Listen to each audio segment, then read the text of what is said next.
We've got a great interview for you guys now. It's Chavala Madlena. She's the reporter and producer behind Who Took Down Stockton, the first ever TYT documentary. It's at youtube.com/TYT Investigates. We did it in conjunction with Center for Investigative Reporting. Chavala, it's gotten a great reaction so far online. I love it. We dove into what went wrong in Stockton and why they went bankrupt. Now, a lot of people think that it was just because it was narrated by J.R. Jackson, that J.R. was on the ground in Stockton doing the reporting, but I'm here to throw J.R. under the bus. He did no such thing, okay, but he was the voiceover talent, as we call it. And he was very good. There was so much praise for his narration. I love it. Yeah. Okay. I'm playing. He was great. All right, Chavala, you were the actual reporter, so why did Stockton go bankrupt? Stockton, we picked Stockton because it sounds like, oh, bankruptcy of a city. That's not the sexiest thing to make a documentary about. But what is kind of fascinating is it's the largest city in American history to file for bankruptcy, and that is a huge deal. And when we were out there, the police were telling us that they've had film crews from like Poland and France and all sorts of other places, because from the outside, people are like, well, isn't this an indicator of what's happening in America? Like, isn't this a big deal? So we get on the ground and we're just... No, I'm going to just interrupt for a second. First of all, you can tell that Chavala used to live in England. She worked for The Guardian because people from France. Oh, God. I'm sorry, from France. Yeah, there you go. Yeah, France. let me do it correctly. Sorry. Okay, I right. apologize profusely. Okay, for... My un-American pronunciation. Yeah. What are you, speaking English or I something? need to nip that in the bud. Okay. So and you're right. It's a big deal. The biggest city ever to go bankrupt in the United States. That's why I was incredibly curious about what went wrong. So what do we learn there? Well, so we picked it because, and then it was kind of almost perfect in a way because it was symbolic of lots of other mistakes that other cities have made. Stockton's not the only city to have attempted to file for bankruptcy especially since the recession. Scranton, Pennsylvania, Harrisburg, Pennsylvania, Camden, New Jersey, Jefferson County, Alabama. There's counties as well and school districts that have tried to file for bankruptcy as well, and some have. And you look at it, and it's like it's a macro version of what happened with the housing bust, because the housing boom didn't just boom and bust individuals. There are cities that receive tax revenue when house sales go up, and then people are paying more and more for housing, and then more and more people are owning houses, and the city coffers get built up over this period. And it's only like a 2-year period, and suddenly the city is starting to project that they're just going to have increased growth. It's just going to be, good times are never going to end, and that's what happened in Stockton. So based on that, they're like, well, let's fix the place up. Let's build the stadium that we're going to make tons of money off of. It's like a huge 15,000 or 12,000 capacity stadium. We'll sell games there, we'll have Disney on Ice and all sorts of other things, and it's going to make the city tons of money. We're going to rejuvenate the place. And so they kind of did this superficial revamp of like the downtown. But by the time it was, and then they planned all these other projects as well, like redeveloping the marina where people can, moor their boats and stuff. And it's just like, Stockton's People have boats in Stockton? I mean, they don't anymore. Yeah, well, there's a few boats there, but it's just like, I don't know how organic the thought process was about like, what does the city really need? But it's like you remember what it was like in 2004, 2005, 2006. It was growth. People were making a ton of money, and the good times were never going to end, and that it was the same way in local city government. So that's interesting on so many different fronts, because at first you think like, well, a marina sounds lovely, you're improving the city, a stadium, but then of course, Stockton has no major professional team. They certainly don't have an NFL, NBA team, etc., right? And then you think, so what in God's earth are they going to do with the stadium? And they get high on the possibilities. And one of the things I learned from that documentary is that, and this is like in hindsight it seems obvious, but the guys that are on the city council at the time want to be able to say, this is the stadium I built. And that they're still very proud of it. And I interviewed the mayor in the piece, and I don't know if I can't remember which bits went in the film and which bits I remember in the actual interview, but he's still very proud. He has no regrets. He's like, I built something. If I wouldn't have built it then we would have had to wait for another growth period to be able to build it. And I'm like, but was that worth it in the end? Because you saw that clip of the other council member, the one dissenting council member in 2004, who had the foresight to say, once we do this, the cupboard is bare. The best laid plans of my cement. And it's true. They didn't put themselves into debt doing that project, but they certainly wiped out all of the money they had for other projects and did a huge bond offering and kind of like put their antennas up to kind of any bankers that wanted them to do more projects and like there So was I want to get to the bankers next because that's absolutely fascinating. But so in this case, the guy gets saved with the stadium up. So like he frames it almost as if like we would have done it anyway. But that's actually not true. In fact, they're losing money on it now, right? Right. So the town. So this is a bankrupt city, and they're subsidizing this. Just the arena, they're subsidizing for $900,000 a year. That is a ton of money for a city of 290,000, 300,000 people. And there's so many things they need. Like Stockton's always had problems. Don't get this story twisted. Like, we're not saying like the financial crash made Stockton what it is today. They've had problems all along. But it's just like, so why would you pick an arena to fix the city's problem? I mean, it's all hindsight, true, but if you actually unpick the deals, they don't make sense. So now that gets to the second issue, right? Which is the banks. And so, I'm going to ask you about what the banks did wrong here, but the second part of that equation is not just what they did wrong here and the criminal aspect of it, but it seemed to me one of the things I learned from this documentary is that the banks go around to all these cities saying, hey, wouldn't it be great to have a stadium? Wouldn't it be great to have a new sewer system? Wouldn't it be great to have this and that? Why don't you get our bonds? Why don't you get our bonds? And especially in good times, guys get heady at the local level and are like, yes, let's jump in it. And then the banks make money that way. Right, so city business and county business is a constant. And like back in the day, like over 10 years ago, I actually remember for this, I read a Thomson Reuters kind of set of data that showed how much bond sales for these like revenue generating projects had gone up in the last 10 years. This is like a relatively new phenomenon of not just like, okay, we're gonna do a bond offering for this very kind of secure town to redo their sewers because everybody pays utility fees, so that's how you pay the money back. Simple, functional, that stuff is kind of like, that still happens, but once you start building stadiums, then other places are like, well, let me help you. We want to be the bank that gets the business to do this huge bond offering. And during 2005, that was a record year. That was a record year for bond flow, like bond offerings for cities. And some people who aren't familiar with the bond offerings are when you want to build something in a city, right, like a marina, a stadium, etc. And that's when the bank sharks start to go in the water and they sense the blood in the water. Now, if they just did the bond offering that, like Stockton's like, I don't know, I need a bank. Can somebody help me out? And they jump in and do it. There's nothing wrong with that, right? But they actively goad people into it. And again, you could say, hey, they're fishing for business.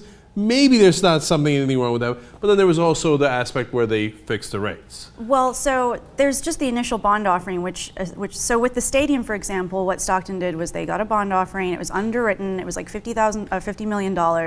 And then what you do is, because you don't spend all that down all the way, you put whatever's left over to like pay out to contractors and stuff as you go along in a high interest account. So they used this California state initiative, which was like an investment pool for cities and counties, which gave them a 2.6% return for that project. This is their first one in 2004, 2005.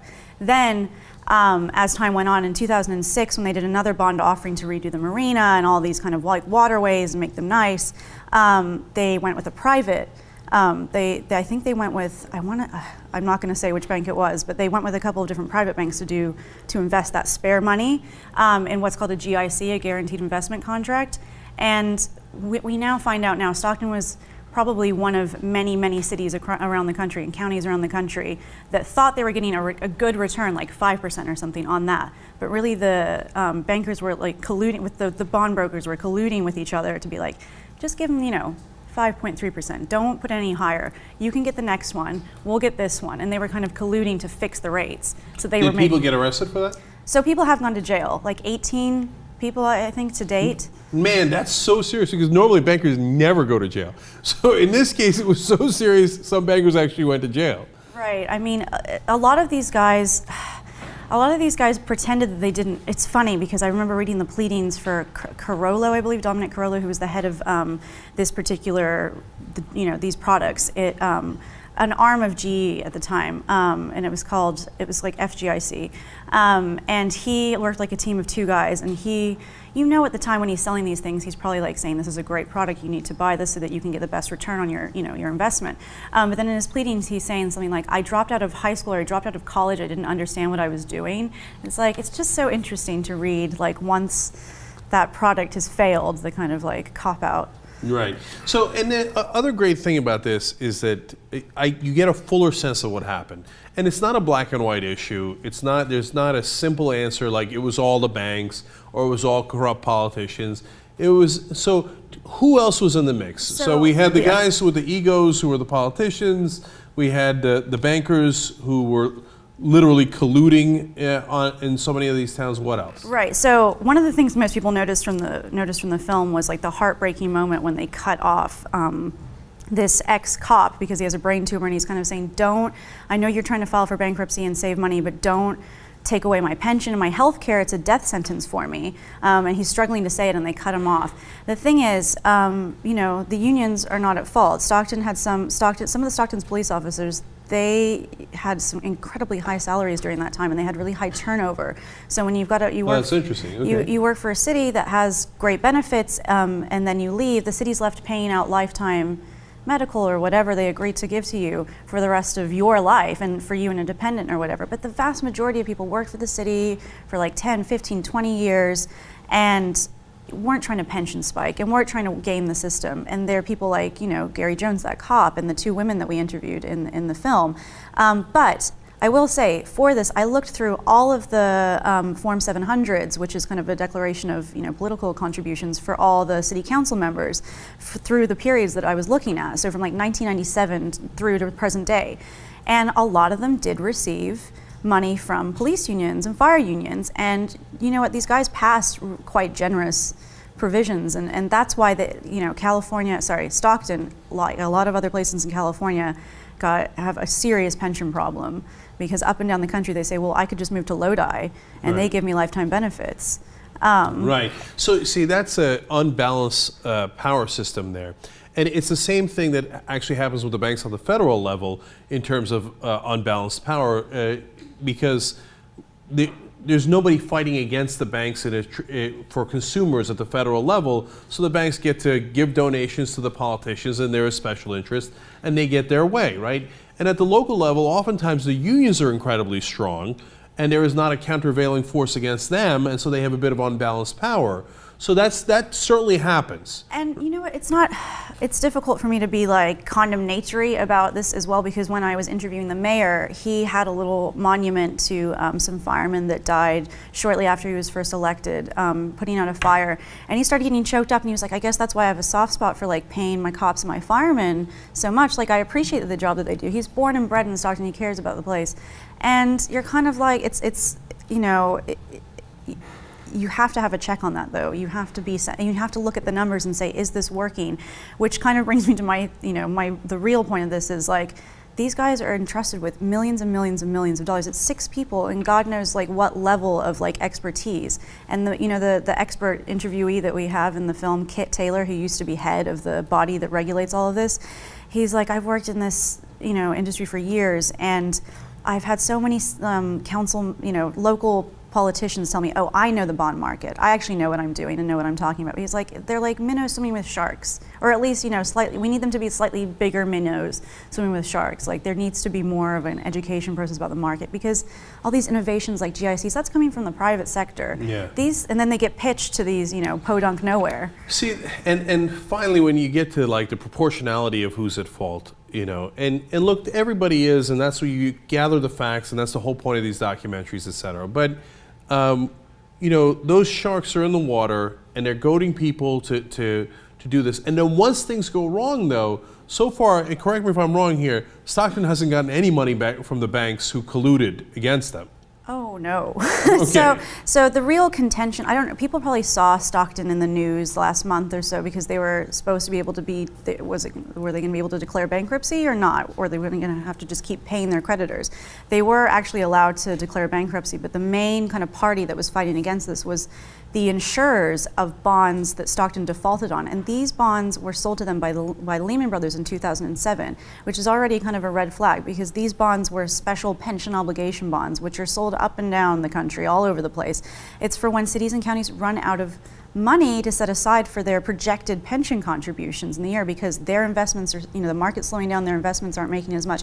That should be alarm bell number one. Like, reduce your contributions, and your projections should not be just going straight up. I don't have a lot of sympathy for those insurance companies because they should have known. I mean, if you're a savvy investor and they're dipping into their pensions and don't have money for it already, that then you're taking a certain degree of risk, and that's the whole ball game. I mean, that's what your business is about. Well, I mean, ultimately, as underwriters and insurers, surely you have a fiduciary responsibility to do your due diligence and find, like, the whole thing is, we can't make this payment right now, but in the future we're going to get the money from.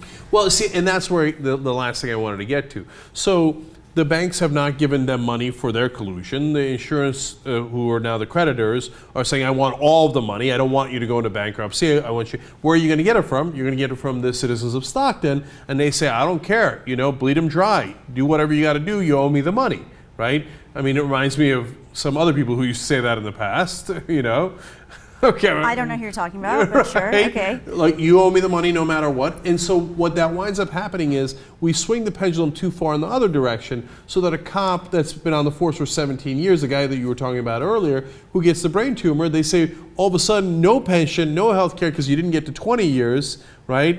So now you can't pay for your health care and you got a brain tumor. He's right, it is a death sentence.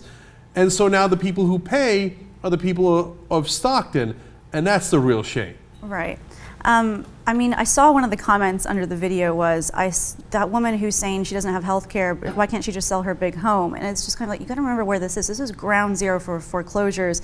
Housing values have gone down like 60%. And like, a lot of people can't leave. And she worked for the city for almost 20 years. And it's just not that simple. And she didn't pay the unions to lobby to pass these insane rates of pay for like the police chief and the fire chief and whatever. She just worked as a 911 dispatcher for the city, and she didn't think it was going to be like a company where they go bust and they can just take your pension, which, by the way, I mean, is that fair? She thinks that the state is going to honor its promise to her. And it's people like that are suffering, and she wants to stay there. She cares about the city. She's trying to she's trying to kind of get through this, and I don't know what's going to happen to people like that. So there was shared culpability, but in the end, the pain is not shared. The pain falls almost completely on the citizens. And then sometimes it has dramatic consequences, as you see in the documentary. So everybody check it out. Go to youtube.com/TYT Investigates. It's called Who Took Down Stockton, obviously. And it's brilliant work, Chavala. Great job on it. Can I just say one last thing? Please watch it, and I want to like have more comments about other stories we should do. People were like putting suggestions, and I want more of that. Absolutely. And in this first year, we're going to do 4 documentaries in TYT Investigates, and we're doing that thanks to the MacArthur Foundation, and again in partnership with Center for Investigative Reporting. And give me one last thing here. What's next? What's next? As in what other city, or what's going to happen to Stockton? No. Documentaries. Oh, next, drugs, Texas, spit cups. That's yes. Done. All right, sounds really good. Everybody check out this documentary and look forward to the next one. Chavala Madlena, great job. Thanks for joining us.